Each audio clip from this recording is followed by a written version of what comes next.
Salut les Anacalypsiens, bienvenue dans cette nouvelle vidéo d'Anacalypsie. Donc aujourd'hui on se trouve pour une petite vidéo autour des Blackpink. Donc une vidéo qui ne fera pas forcément très plaisir aux fans de Blackpink. Mais je tenais quand même à la faire, peu importe si les gens, les fans de Blackpink m'insultent ou pas. Mais je voulais revenir sur un terme qu'on utilise souvent autour de Blackpink. Alors moi je l'utilise jamais parce que je trouve, justement si je fais cette vidéo là, c'est parce que je trouve que le terme n'est pas forcément adéquat avec le groupe. Et si ma voix est bizarre, c'est normal parce que ça fait 2 jours que je suis malade et que du coup je ne dors pas du tout de la nuit. Donc voilà, je pense que ça se voit même à mes yeux que je dois être défoncé, même si c'est quand même un petit peu moins prononcé qu'hier. Bref. Du coup, ce mot, comme vous avez pu voir dans le titre, cette phrase, c'est Blackpink is the revolution. Et c'est vrai que souvent sur internet, quand je faisais encore partie de groupes autour de Blackpink, parce que je me suis enlevé de tous les groupes tellement ça m'insupportait de voir que de la haine sur ces groupes-là. Mais c'est vrai que très souvent dans ces groupes-là, où parfois il y a des gens qui postent des montages avec plusieurs artistes et puis vous devez juste mettre un petit émoticône pour dire lequel vous préférez, machin. Et après en commentaire, bien sûr, vous pouvez également mettre vos préférés. Et c'est vrai que souvent on voit cette phrase Blackpink is a revolution, machin. Et du coup, je me suis demandé au bout d'un moment d'où ça venait ce truc-là, quoi. Pourquoi on dit ça. Et du coup, j'ai trouvé que en fait, ça venait de Teddy, de YG, et que je crois même est le leader de Black Label. Enfin bref, du coup, c'est d'un producteur de musique qui appartient à YG. Et en fait, qui a créé les slogans Blackpink is a revolution et Blackpink in your area. Alors Blackpink in your area, celui-là je l'aime bien parce que je le trouve vraiment cool.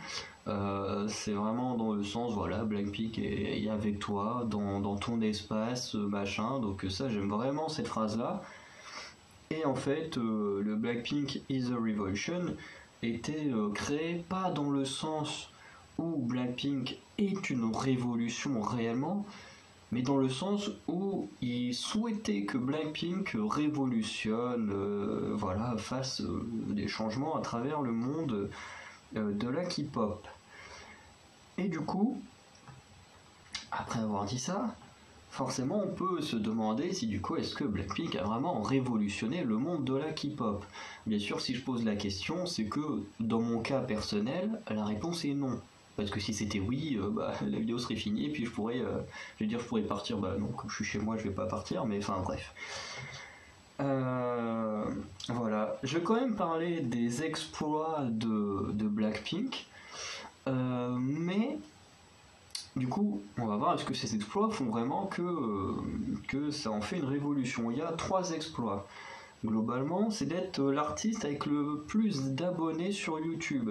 Alors je ne sais plus si c'est artiste féminin ou artiste en général, parce que je ne sais pas comment se place BTS avec le nombre d'abonnés sur YouTube, mais je sais que quand Blackpink a dépassé Justin Bieber, ça a fait un gros tollé, machin, tout le monde en parlait. Donc c'est fort possible que Blackpink sur YouTube ait plus d'abonnés que BTS. C'est une possibilité.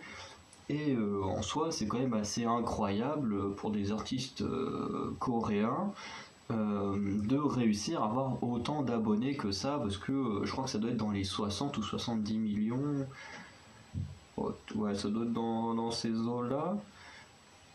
Bon, ça doit être un truc comme ça. Enfin bref, dans tous les cas, c'est assez énorme. Ensuite, ce sont parmi les artistes de K-pop également avec le plus d'abonnés sur Instagram, dans le cas des comptes solo, parce que le compte de groupe, de toute façon, il se passe rien dessus quasiment, à part dire hey, tel groupe, parce que là, c'est Kill This Love qui a atteint les 1,3 million de vues, un truc comme ça. Alors, à part pour les anniversaires et ce genre de trucs, il ne se passe absolument rien sur leur compte Instagram de groupe. Vraiment, c'est le compte qui sert à rien. Et du coup, après, ils ont leurs comptes perso qui font partie des comptes avec le plus d'abonnés de l'industrie de la K-pop. Bon, maintenant il y a les BTS qui ont leur propre compte Instagram, qui je pense sont dans les mêmes chiffres, vont avoir peut-être un peu plus d'abonnés, je pense. Mais en soi, ça reste quand même des sacrés chiffres également. Je crois que c'est Lisa qui en a le plus et ça tourne dans les 40 ou 50 millions, c'est vraiment énorme. Et ce sont des artistes également qui ont des chansons qui ont dépassé le milliard de vues. Comme je disais, Kill This Love qui vient de passer à 1,3, Doudoudou qui est allé dans les 1,5, enfin voilà. C'est plutôt pas mal. Il y a Boombaya, je crois, qui avait passé les 1 milliard il n'y a pas si longtemps que ça. Donc voilà, c'est un peu les exploits de Blackpink. Après, la vraie question c'est, est-ce que rien qu'avec ça on peut dire que Blackpink est une révolution? Eh ben non. Du coup, rien qu'avec ça déjà on peut dire que ce n'est pas une révolution, parce que comme je l'ai dit sur les comptes Instagram déjà, BTS est à peu près au même niveau. Même si j'ai pas vérifié, mais on sait déjà que je crois que c'est V ou je ne sais plus qui a dépassé le record de je ne sais plus combien d'abonnés en un tout petit espace-temps qui avait été obtenu par, je crois que c'était Jennifer Aniston il y a au moins plus de 10 ans quoi.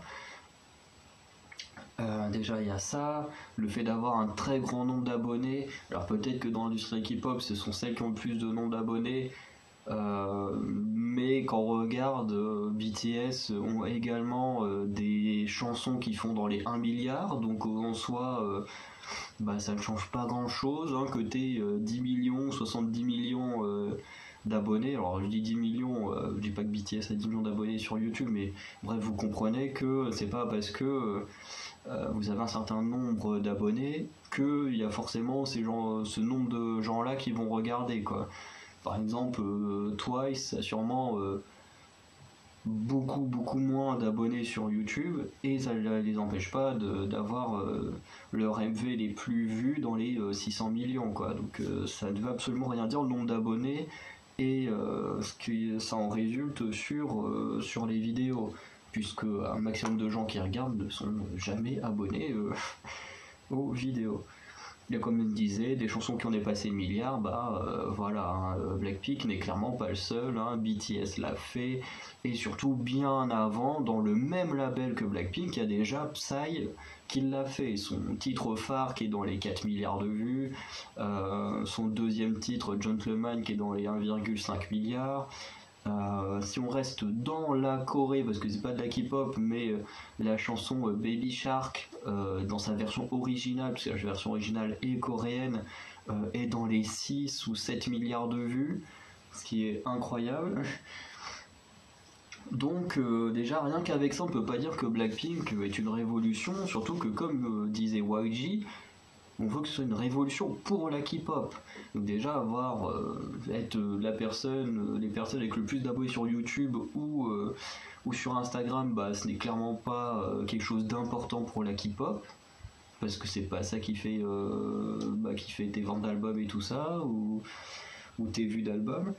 Et avant une chanson qui dépasse le milliard, BTS le fait très bien aussi à côté, donc ce n'est clairement pas une révolution. Voilà, et surtout que Psy il le faisait il y a 10 ans. Donc voilà, si ça avait été les premières, oui, ça aurait pu être entre guillemets une révolution. Et encore, qu'est-ce que ça apporte de faire 1 milliard de vues? Ça apporte absolument rien du tout à l'industrie de la K-pop, quoi. À part que du coup c'est plus vu qu'avant, entre guillemets, ça apporte rien du tout à l'industrie. Et ensuite, j'ai pris à côté de ces exploits des éléments qui font que pour moi ça casse le côté un peu révolution, parce que d'un côté si c'était vraiment la révolution, le groupe au sommet qui change tout et tout ça, techniquement il devrait tout réussir, être au top du top partout, et ce qui en fait n'est clairement pas le cas quand on regarde comme il faut les choses, parce qu'effectivement le problème par exemple c'est les prix, les récompenses. Blackpink n'est même pas le groupe féminin qui reçoit le plus de récompenses. À côté de ça, par exemple, il y a Twice qui en a gagné beaucoup plus. Et ce qui en soi est beaucoup de la faute, notamment de YG, parce que déjà on l'a vu là en 2021, Blackpink n'a sorti aucun titre en groupe. et qu'en général ça prend quand même beaucoup de temps pour qu'ils sortent des titres. Quand on compare, alors non, on va pas comparer parce que c'est un autre point, mais globalement, voilà, si on parle de comeback, puisque les prix se gagnent notamment lors des Music Banks, des Zinkagyo et tout ça, bah, si tu fais moins de chansons, déjà tu as moins de chances de gagner des prix, quoi. En sachant encore plus, en ce moment, on a aespa qui est en train de défoncer, enfin qui a défoncé pas mal des records de Blackpink. Et même aespa a même défoncé un record de BTS, ce qui est assez énorme. Donc voilà. Ensuite, en termes de vente d'albums, parce que comme je disais, c'est le groupe avec le plus d'abonnés sur Instagram, le groupe avec le... Enfin, parmi ceux qui ont le plus d'abonnés sur Instagram, elles sont quand même parmi... dans le top 10 des femmes les plus influentes du monde de la musique, avec Twice et Red Velvet, notamment pour la K-pop. Donc déjà, on peut pas dire que c'est une révolution sur ce point-là, parce que déjà, ça n'apporte rien à la musique en elle-même. Mais surtout que Twice et Red Velvet sont aussi présentes dans le top 10 de ces artistes féminines les plus influentes, à côté de Taylor Swift, Ariana Grande, je crois que c'est Little Mix et tout ça, bref. Et du coup, oui, avec tous les...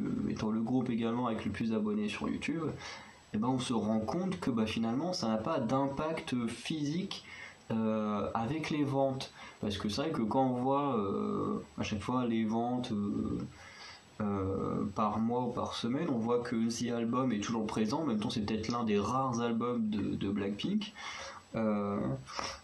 et surtout il y a plein d'autres groupes qui vendent plus d'albums que Blackpink, donc là ils ont quand même gagné quelques places, contrairement à il y a quelques mois. Je sais pas si elles ont passé les Girl Generation ou pas. C'est une très bonne question, ça. Mais par exemple, Twice est toujours dans le top 5 et tout ça, alors que Blackpink est encore un peu loin derrière. Donc, pour un groupe qui est censé révolutionner la K-pop, en tout cas, c'est pas sur la vente d'albums que ça va changer quelque chose, hein. Ensuite, un gros problème, en tout cas que moi j'ai avec les musiques de Blackpink, qui pourtant sont mes préférées, mais qui en même temps pour moi causent un énorme problème, c'est que si elles avaient voulu révolutionner, alors pas elles avaient voulu, mais plutôt si YG avait voulu révolutionner avec Blackpink, c'est que déjà ils auraient dû faire des très bonnes chansons. Là où je m'explique, c'est que j'adore Boombaya, j'adore Doudou, j'adore You Like That, bon Kiss Is Love j'aime un petit peu moins, mais ce sont exactement les mêmes musiques. Alors, quand je dis exactement, bien sûr, j'exagère un peu, hein, vous me connaissez, ceux qui regardent mes vidéos depuis un moment, c'est que j'exagère toujours un peu, mais quand vous regardez bien la construction de ces musiques, c'est exactement la même. C'est du couplet, refrain, dans là vous me direz, oui, c'est ce que tout le monde fait, sauf que quand vous regardez, ce sont toujours des musiques qui se terminent sur une partie instrumentale avec de la danse et tout ça. Et pour moi déjà ça pose un problème, parce que si t'es censé révolutionner la musique, tu peux pas te permettre de faire 4 MV avec exactement la même structure.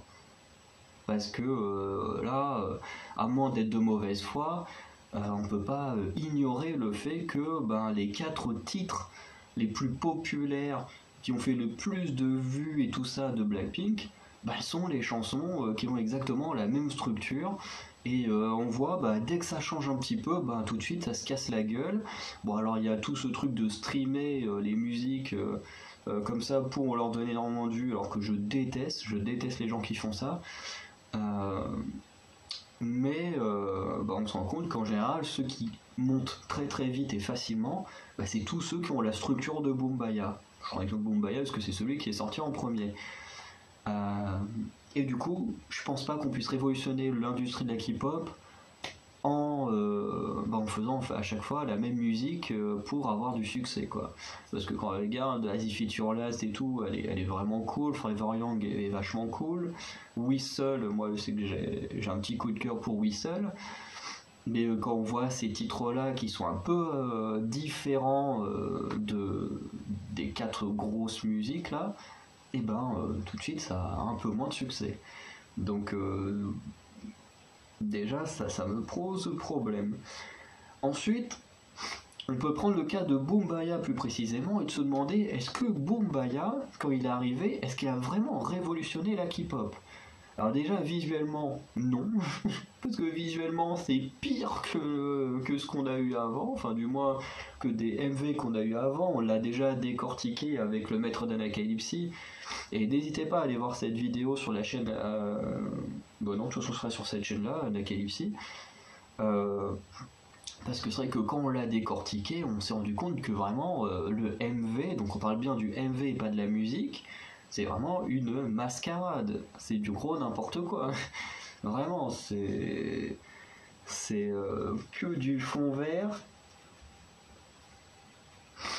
Vraiment, c'est que du fond vert. En plus, c'est mal fait parce qu'au final, quand tu regardes bien le refrain, que tu fais bien attention, tu te rends compte qu'en fait tout est dans la même pièce et qu'ils sont pas fait chier. Vraiment, il y a rien qui va. En plus, le fond vert tout au début, il est dégueulasse, il est très mal fait. Et tu te dis, c'est quand même un des labels les plus riches qui produit cette merde. Vraiment, c'est horrible. Bon, après, la chanson, elle est très bien. Heureusement que la chanson est très bien, parce que le MV, c'est une catastrophe à regarder. Mais du coup, dedans, on a pas mal de danse. Est-ce que la danse en soi peut être un argument? Bah non, parce que des gens en faisaient avant que Bombaya arrive, donc déjà, ils n'ont pas révolutionné là-dessus. Surtout que je trouve que les danses sont bien mieux après, à partir de l'arrivée de groupes comme ITZY, aespa et tout ça. Voilà. Et après, même sur la structure de la musique, le fait de terminer sur un petit interlude musical, bah, c'est même pas quelque chose de nouveau, puisque quand on regarde Twice à nouveau, avec le titre Laikoa, Laikoa se termine quasiment sur une interlude également de musique. Donc au final, le Boombaya n'a absolument rien apporté à la K-pop. En plus, un très gros problème, c'est que, comme je disais, il n'y a quasiment pas de chansons. Ce que je voulais dire tout à l'heure, mais il y a très très peu de chansons. Genre dans les MV, il y a à peine 10, 11 MV. Alors je compte pas les solos. Si on compte les solos, alors on peut peut-être monter jusqu'à 15. Si on compte les B-sides d'albums, on peut peut-être monter à 20, 30 chansons. Mais c'est que dalle. C'est que dalle, 20-30 chansons. Surtout que 20-30 chansons en 6 ans. En 6 ans. Vraiment, on est quand même en 2022. Elles ont commencé en 2016. Oui, 2016, donc oui, ça fait 6 ans. En 6 ans, elles ont eu le droit de faire uniquement entre 20 et 30 chansons. Alors qu'à côté, je reprends l'exemple de Twice, c'est ce que je connais le mieux, mais Twice à côté, en 7 ans, enfin j'ai dit ouais, parce qu'elles vont dans leur 7ème année, mais en un peu moins de 7 ans, elles ont fait pas loin d'une centaine de chansons. Donc après ça c'est plus un problème du label, mais je veux dire quand tu veux révolutionner l'industrie de la K-pop, bah déjà tu te bouges le cul quoi, tu essayes de faire quelque chose pour. Parce que là il n'y a absolument rien de fait pour révolutionner les choses. Je veux dire, à part reprendre des codes qui existent déjà d'avant, voilà, à part peut-être le côté badass, mais même les groupes de féminins badass, il en existait déjà avant Blackpink, donc c'est même pas nouveau, quoi, ce concept. Et, et voilà. Et c'est vrai qu'en plus, le problème, c'est qu'elles n'ont pas énormément de chansons, et que c'est pas forcément des chansons très originales, dans le sens où c'est des types de chansons qu'on a déjà l'habitude d'entendre ailleurs. Alors il y en a qui sont très très bien, moi je suis un énorme fan de Pretty Savage, mais c'est pas non plus une révolution Pretty Savage. La chanson est excellente, mais ce n'est pas une révolution. Après on peut parler du succès mondial. Est-ce que du coup le succès mondial de Mamamoo enfin de Mamamoo, parce que j'ai lu ma phrase et vu qu'on doit parler de Mamamoo, mais est-ce que le succès mondial fait que Blackpink est une révolution? Et ben là pareil, on peut dire que non à nouveau. Parce que du coup, je prends l'exemple de Mamamoo. Mamamoo, avant la création avant la naissance plutôt de Blackpink, Mamamoo avait déjà une bonne cote de popularité aux États-Unis. Il faisait déjà des concerts et tout aux États-Unis. Il y a d'autres artistes et tout. Je pense que les Girl Generation ont déjà également dû faire pas mal de concerts à l'étranger bien avant que Blackpink existe. Mais bon, Girl Generation, je connais pas trop le cas précisément, donc j'en parle pas trop. Comment avec Mamamoo, je le sais parce que on a fait la vidéo présentation de la carrière de Mamamoo, donc je sais qu'elles étaient déjà populaires aux États-Unis avant même que Blackpink soit créé. Et ensuite, on peut parler du succès mondial. On a déjà BTS qui avant Blackpink avait déjà un gros succès mondial, et on peut également parler de Psy, parce que s'il y a bien quelqu'un qui a fait découvrir la K-pop aux gens, c'est bien Psy. Je veux dire, aujourd'hui, moi je prends le cas qui m'appartient et celui de plein de gens que je connais personnellement. C'est que déjà Blackpink, déjà on est quasiment on est carrément passé à côté. Blackpink, si j'en ai entendu parler, c'est parce que j'écoutais les musiques de Yuna de temps en temps. J'aimais bien réécouter des musiques de Yuna, et du coup en passant d'un truc à l'autre, je suis tombé sur Blackpink, et du coup j'ai adoré parce que t'es tombé sur Doudoudou. Mais si je n'écoutais pas Yuna que j'avais découvert dans Gangnam Style de Psy, jamais j'aurais découvert Blackpink. Et pareil, gros problème avec BTS, c'est que BTS, on les a surtout très très entendus avec les derniers titres, Dynamite, Butter. Bon, le dernier pour moi il n'existe pas, c'est vraiment la pire des pires.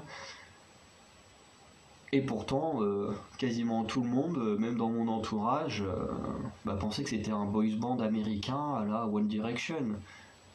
Moi, je sais que la première fois que je les ai vus à la télé, c'était au jour de l'an 2020, de 2020-2021.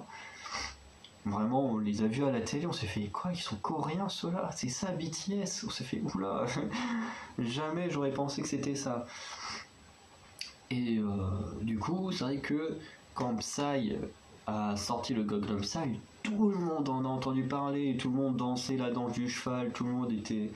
Alors bien sûr, t'as beaucoup de gens qui comprenaient pas le délire de Gangnam Style, t'en as beaucoup qui étaient à fond dedans, mais le titre a fait le tour du monde. Et en même temps, comme je disais, on est quand même à du plus de 4 milliards, je crois que ça a même pas loin, pas atteint... oh là là, j'arrive plus à parler. C'est même pas loin des 5 milliards, parce que je crois que ça a atteint un nouveau palier, le titre, c'est un truc phénoménal. C'est énorme ce qu'a fait ce titre. Et comme je disais, les meilleurs titres de Blackpink, c'est autour des 5, pas des 5, des 1,5 milliards. Voilà, ce qui est exactement la même chose que BTS. Donc, d'un côté, on peut pas trop dire qu'ils ont révolutionné par leur rayonnement mondial, puisque Psy il a fait plus de, pas plus, environ 10 ans, dans un peu moins de 10 ans quand même. On n'en est pas loin, parce que Psy, je crois que Gangnam Style ça doit être 2009-2010, et Blackpink sont devenus très populaires, surtout vers 2018. Donc on est quand même à pas loin de 10 ans. Donc déjà pas loin de 10 ans avant, et en plus un artiste du même label, exactement du même label, du coup a déjà eu un rayonnement mondial. Et ensuite on a eu BTS qui a eu un rayonnement mondial, et du coup Blackpink a pu profiter de tous ces succès là pour avoir également son rayonnement mondial, en sachant que pas mal d'autres artistes rayonnent également à l'étranger très facilement. Après, est-ce que c'est vraiment grâce à Blackpink? Non, ce n'est pas grâce à Blackpink, c'est grâce à Psy qui a permis une première ouverture à l'étranger, puis ensuite à BTS qui en a permis une seconde pour la plus jeune génération. Donc voilà, ce n'est pas Blackpink qui a révolutionné tout ça. Ensuite, je voulais quand même rajouter un détail, la fandom, parce que Blackpink, possède l'une des femmes-dom les plus imposantes de l'industrie, mais qui est également l'une des pires de l'industrie.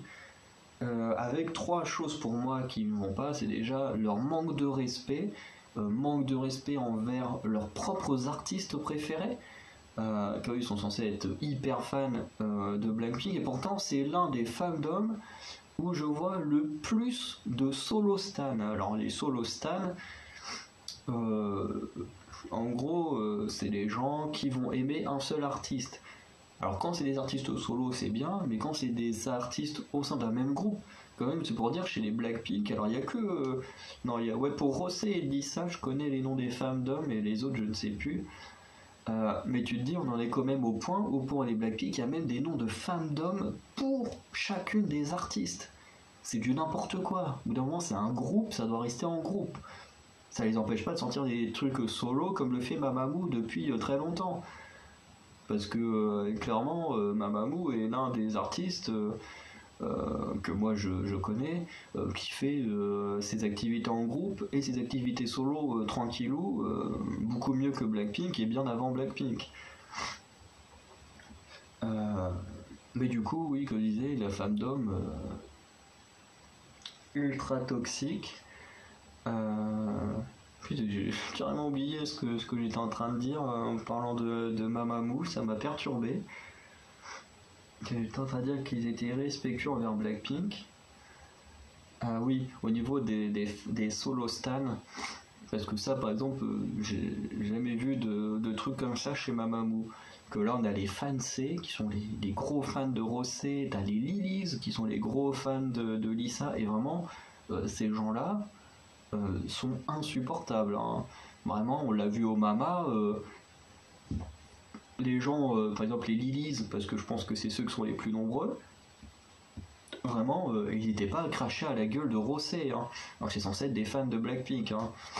Vraiment, c'est du gros n'importe quoi. Toujours autour de Lisa, il y a le coup où elle a chopé le Covid. Pareil, gros manque de respect de la part des fans. Parce que Lisa pouvait pas partir à l'étranger, alors sûrement qu'elle est en train de bosser sur son titre solo et tout ça. T'avais Jisoo qui bossait sur sa série, Rosé et Jennie qui voyageaient et tout.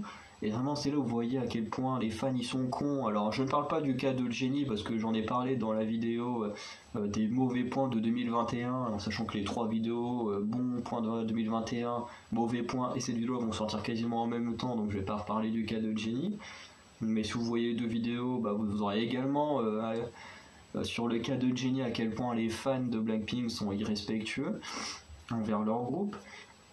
Mais dans le cas de Lisa, du coup, avec ce que j'ai dit, les autres qui voyageaient, Jisoo qui bossait tranquillement sur son projet, les fans étaient en train de gueuler, d'insulter YG et tout ça en disant oui, c'est pas bien, vous empêchez Lisa de voyager, de faire ce qu'elle veut et tout, enfin voilà, comme si elle était en prison.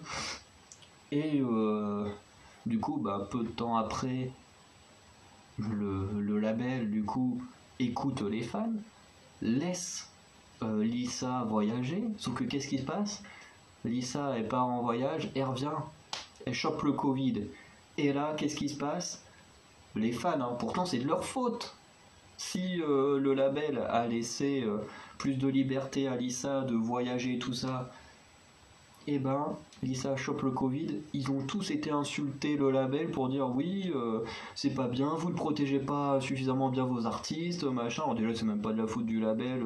Si Lisa a chopé le Covid, elle aurait très bien pu aller le choper en faisant ses courses ou n'importe quand. Enfin, vraiment, c'est vraiment une bande de connards, hein. Vraiment, je suis désolé d'utiliser ces mots-là, mais vraiment, ces gens-là, ils m'insupportent. Mais à un point, c'est pas possible, quoi. En plus, ils ont aucun respect pour les autres artistes. Ça, j'en ai déjà pas mal parlé, surtout dans le vidéo également. Mais vraiment, ils s'en sont pris à tout le monde, à Twice, à aespa. Alors surtout les groupes féminins qui prennent trop d'importance. Par exemple, comme je disais, les Lilies sont très puissantes et du coup c'est pour ça qu'elles ont énormément défoncé Momo de Twice. Après, ils ont énormément défoncé aespa, tout ça. Enfin, c'est insupportable. Vraiment, je sais pas comment on peut se regarder dans un miroir après avoir des comportements pareils. Et après, un énorme problème qu'il y a aussi avec les Blinks, c'est que ce sont des gens qui ne sont même pas fans de leurs artistes, mais des chiffres que créent leurs artistes. Comme je le disais, Blackpink est un groupe qui est très populaire, donc forcément, qui fait qu'ils vont être beaucoup regardés, sans compter les gens qui streament à mort les MV, donc ce qui fait qu'elles font beaucoup de vues. Et en fait, les gens, ils n'aiment que ça. Quand tu regardes les gens sur internet, il y en a très peu qui te disent moi j'aime. Alors je prends surtout le cas de Love Sick Girl et de Ice Cream, ce sont deux très bons exemples. Mais Love Sick Girl n'est pas une chanson très aimée de Blackpink. Moi honnêtement je déteste cette musique. C'est celle que j'aime le moins de Blackpink. Mais dès qu'elle a atteint un certain nombre de vues, tout de suite les gens étaient en mode ouais elle est trop bien cette musique et tout. Mais juste pour les vues, pas pour la qualité de la musique. Et pareil pour Ice Cream. Et Ice Cream, c'est encore pire parce que Ice Cream est une musique où le label s'est fait démonter parce que Selena Gomez chantait plus que toutes les membres de Blackpink sauf Lisa de mémoire. Donc ça avait beaucoup fait parler. Puis c'était pas du tout dans le style de Blackpink. Enfin, les gens ont pas arrêté de gueuler, de dire que c'était de la merde et tout ça. Et quand Ice Cream, pareil, a atteint un certain nombre de vues sur YouTube, alors là, tout de suite, tout le monde adorait. Tout le monde a adoré. Et ça, je trouve ça insupportable. Alors, d'un moment, une musique, soit tu l'aimes pas. C'est pas parce que la musique a fait 10 millions de vues que d'un coup tu dois l'aimer. Enfin bon, la musique a fait bien plus que ça. Comme c'est 10 millions de vues, les gens ils a détesté avec les chiffres que fait Blackpink. Mais je veux dire, moi il y a des chansons au niveau de Twice qui font que 200 ou 300 millions de vues et je les adore autant qu'une musique qui a pu faire dans les 600-700 millions de vues selon leur meilleur score. Enfin, je veux dire, les vues, j'en ai absolument rien à battre. Hein. Moi, j'écoute des musiques qui n'ont même pas dépassé les 100 millions de vues. Si ça se trouve, il y en a même que j'écoute encore qui n'ont même pas dépassé les 50 millions de vues. Enfin, c'est rien du tout à côté de ce que fait Blackpink, quoi. Je veux dire, le nombre de vues ne fait clairement pas la qualité des musiques. Et ça se voit. Quand on voit chez Blackpink, les vidéos qu'on fait le plus de vues, bon, Doudoudou, pour moi, le mérite parce que je surkiffe Doudoudou et que c'est une très bonne musique. Mais par exemple, Kill This Love, de toute façon, on voit Kill This Love a mis 3 ans pour en arriver là, hein, parce que c'est pas non plus extraordinaire Kill This Love, hein, et puis c'est la même chose que Doudoudou et Bombaya. Bombaya a mis du temps aussi à les avoir, les 1 million, enfin les 1 milliard, mais Bombaya était très très bon. Are You Like That, je sais plus s'ils les ont eu, mais dans tous les cas, ils doivent en être pas loin. Et après, quand on regarde BTS, ce qui fait les 1 milliard de vues, c'est Dynamite. Dynamite, c'est pas terrible. Hein. Franchement, les chansons anglaises de BTS, c'est pas foufou. Hein. Franchement, comme je disais, on dirait j'allais dire du High School Musical. On dirait du One Direction. Hein. Et celui qui ose contredire, franchement, c'est que vous savez pas ce que c'est le vrai BTS. Hein.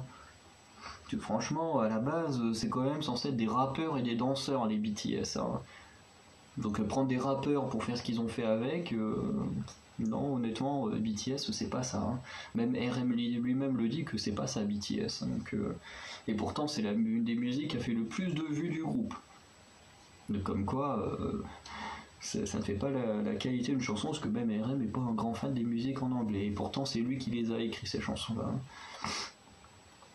Et du coup, pour terminer, on peut se demander, est-ce qu'elles ont réellement changé quelque chose dans l'industrie de la K-pop, tel qu'était le rêve de YG en créant ce slogan Blackpink in your area, Blackpink in the revolution?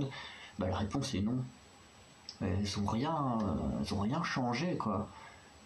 Franchement, quand on regarde sur ce qui touche réellement l'industrie de la K-pop, donc tout ce qui peut être les concours et tout ça, elles n'ont rien apporté plus que les autres, puisqu'elles n'ont pas gagné tant de prix que ça.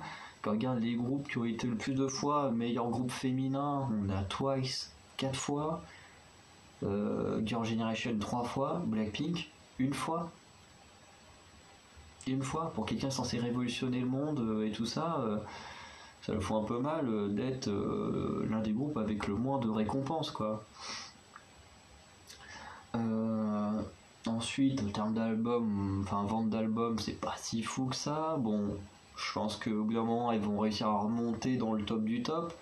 Mais tu te dis, pour quelqu'un qui est censé révolutionner le monde, tu devrais déjà être dans le top du top depuis longtemps, quoi. Surtout quand tu es censé être l'équivalent féminin de BTS et qu'on voit que t'es même pas dans le top 10 des meilleures ventes d'albums de l'histoire de la K-pop, ça la fout un peu mal, quoi. Et après, sur la qualité des musiques, bah, ils ont rien révolutionné, hein. La qualité des musiques de Blackpink, c'est pas extraordinaire, quoi. La plupart de leurs musiques sont équivalentes les unes aux autres. Pour celles qui ont le plus de succès, celles qui ont le moins de succès sont peut-être ceux qui sont les plus originales, mais qui malheureusement ont beaucoup moins de succès. Bon, à part Doudoudou, mais bon, Doudoudou, voilà, c'est une valeur sentimentale pour moi. Et mais en soi, elles ont rien apporté, hein, ça n'a rien changé. Alors il y en a qui avaient comparé Blackpink et Aespa en disant ah ouais, mais c'est des groupes de 4 filles. Je vous rappelle que quand même que Blackpink reprend le flambeau d'un groupe de filles, les 2NE1, qui étaient 4, hein. Donc au bout d'un moment, j'ai l'impression que des fois les gens oublient ce qu'il y avait juste avant, hein. Juste avant Blackpink, il y avait un groupe de 4 filles chez YG, hein. C'est pas nouveau les groupes de 4 filles, hein. Et en plus, Blackpink, Aespa, ça n'a tellement rien à voir, je sais même pas pourquoi les gens ils veulent absolument comparer ces deux-là, parce que ça n'a absolument aucun rapport ces deux groupes. Enfin voilà, c'est chacun ses préférences. Bon, honnêtement, je préfère Aespa, je pense que ça se voit. C'est pas pour ça que je déteste Blackpink. Mais voilà, la musique c'est subjectif, donc voilà. Après, est-ce qu'elles ont révolutionné la danse? Ben, pas tellement, parce que de la danse, il y en avait déjà avant, dans les shows et tout ça. Après, ça n'a rien révolutionné non plus pour après. Je pense que quelqu'un qui aurait pu révolutionner en termes de danse, c'est peut-être les ITZY, parce que les ITZY ont celles qui ont quand même intégré le plus de breakdance dans leur MV et tout ça, et qui mettent énormément la danse en avant. Donc je pense que là-dessus, ITZY en a fait plus qu'un Blackpink. Et après, un point dont je n'ai pas parlé, mais qu'on peut quand même parler, c'est les shows. Les shows du genre Inkiagyo et tout ça, puisque Blackpink, comme énormément de groupes, fait partie des artistes qui font du playback. Donc pas en concert, forcément tous les artistes en concert se donnent à fond et chantent normalement, mais beaucoup d'artistes, masculins et féminins, font du playback pendant les Inkiagyo, les Music Banks et tout ça. Et Blackpink ne manque pas à l'appel, hein. Donc voilà, notamment c'est pour ça que les ITZY c'est la folie, parce que les ITZY ont des chorégraphies de fou, et qu'elles font partie de ces très très rares groupes justement qui ne font pas de playback. Donc vraiment, franchement, ITZY, il n'y a rien à redire. Donc voilà, j'ai fini cette vidéo là sur les Blackpink, surtout en se posant des questions sur est-ce que c'était vraiment une révolution. Je sais que les vrais fans de Blackpink, enfin les vrais fans, tous ces connards qui n'ont qu'une chose à faire, c'est d'attiser la haine à droite à gauche, je sais qu'ils ne vont pas aimer la vidéo, mais le but c'est de prendre des faits, d'expliquer en quoi moi je trouve que ce n'est pas une révolution. Après, si vous êtes intelligent, que vous n'êtes pas d'accord, que vous voulez argumenter dans les commentaires pour en discuter, et ben faites-le, ce sera un grand plaisir de discuter avec des gens un minimum intelligents. Mais si vous êtes là juste pour insulter parce que j'ai dit du mal de Blackpink et qu'il ne faut jamais dire de mal de Blackpink ou BTS parce que c'est des très gros artistes, ça ne marche pas comme ça ici, quoi.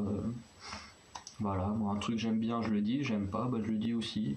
Surtout que je crois que j'ai suffisamment dit dans cette vidéo que j'ai adoré certaines chansons de Blackpink, donc c'est vraiment la formulation du Blackpink is a Revolution que je critique, et qui en plus est une décision de YG, et rien d'autre, quoi.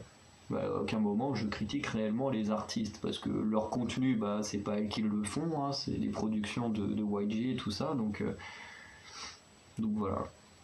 Donc on va arrêter là, j'espère au moins que la vidéo vous aura plu pour ceux qui ont l'esprit le plus ouvert, et on se retrouvera très prochainement pour de nouvelles vidéos.